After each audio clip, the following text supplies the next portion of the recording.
tyfu lan a ni'n wario lawr yn cric. Chi bod joy gyda ffrindiau a hynny i gyd o symud ymlaen wrth gwrs i Glan Taf. A cael eich codi lan gan tîm Rhanbarthol, chwarae'r tîm o dan oedran, dan 19, dan 19. A wedyn, ti'n bod, pan chi'n wario gyda tîm Rhanbarthol, ni'n lwcus iawn bod boes Daniel Jones yn siarad Cymraeg lawr gyda'r gleision, Daf Hewitt yn siarad rhywbeth bach o Cymraeg, a mae'n syndod unwaith chi'n deall bod rhywun yn gallu siarad Cymraeg, wedyn chi'n dechrau drafodaeth trwy'r Gymraeg. Gyda Scarlett nawr mae Ale Davies a Gac Cawdor yn siarad Cymraeg fel mewnwyr.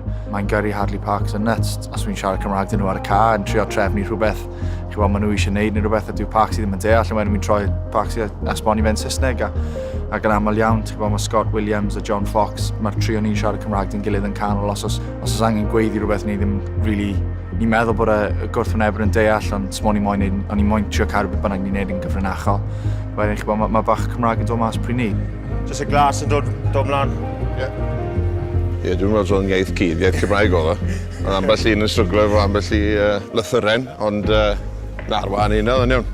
Iaith cyntaf fi a Robin a fi'n digon hawdd, a fi'n credu mae'n gweithio'n dda gyda'r boes eraill hefyd yn y sesiynau, a fel bod oedd Robin son i pechu neb a siarad draws neb, ond na, mae'n jyst yn dod yn naturiol a'r iaith sy'n gweithio i ni.